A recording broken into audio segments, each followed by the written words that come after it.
మన ఉద్యోగాల గురించే మన ఎక్కువ అప్పుడంతా ఉద్యమం నడుస్తుండే.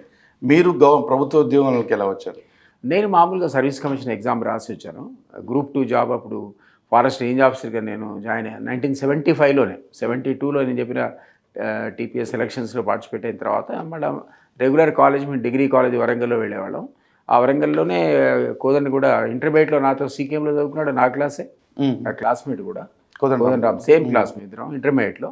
తిరిగి డిగ్రీకి వచ్చేవరకల్లా ఆయన ఆర్ట్స్ తీసుకున్నాడు. ప్రొఫెసర్ హరగోపాల్ ఆయనకు లెక్చరరు.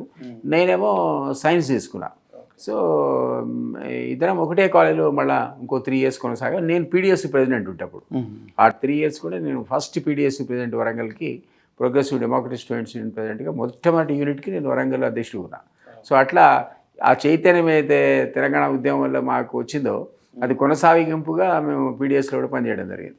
బట్ 75లో అనుకోకుండా సర్వీస్ కమిషన్ ఎగ్జామ్ రాశాను. ఆ టైంలో పోలీస్ వెరిఫికేషన్ అనేది తర్వాత జరిగేది, సెలక్షన్ తర్వాత, ముందే అయ్యేది కాదు. ఓకే. సో నేను ఆటోమేటిక్గా సెలెక్ట్ అయిపోయాను. దాంతో సెలెక్ట్ అయ్యి కోయంబత్తూరులో మేము ఫారెస్ట్ సర్వీస్ ట్రైనింగ్ కోసం వెళ్ళిన తర్వాత పోలీస్ వెరిఫికేషన్లో పీడిఎస్యూ ప్రెసిడెంట్ అని రకరకాల కేసులు అని వెడబడదు. సో అప్పుడు పోలీసులు వెరిఫై చేసినప్పుడు పంపితే అప్పుడున్న ముఖ్యమంత్రి ఎవరో వెంకటరావు ఎవరో వాళ్ళు ఈజీ స్టిల్ యాక్టివ్ అని రాశాడు. మా ఫాదర్ అందరినీ పట్టుకొని పోయి ప్రయత్నం చేస్తే ఆయన ఆ ఫైల్ మీద ఈజీ స్టిల్ యాక్టివ్ అని రాస్తే ఇంకా యాక్టివ్ లేడైనా 74 అని రిజైన్ చేశాడని వాళ్ళు పోలీస్ రిపోర్ట్ చేయడంతో సరే లెట్ హిమ్ కంటిన్యూ అని చీఫ్ మినిస్టర్ ఆర్డర్ చేయడం వల్ల నేను సర్వీస్లో కొనసాగా. ఓకే. అదర్వైజ్ అప్పుడు ఉద్యోగం పోయేది.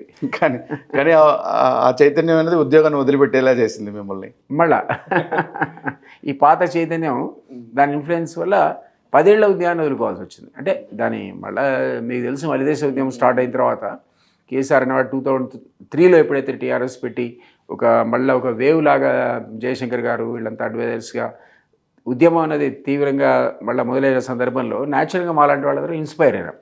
ఇది మళ్ళీ తెలంగాణ వచ్చేటువంటి అవకాశం ఉంది, పోరాడాల్సిందే అంటే పాత చైతన్యం అనేది జ్ఞాపకాలు ఉంటాయి కాబట్టి దాంతో నేను ఇన్స్పైర్ అయ్యి మళ్ళీ 10 ఇయర్స్ సర్వీస్ వదులుకొని కేసీఆర్ పార్టీలో చేరాను నేను టీఆర్ఎస్లో.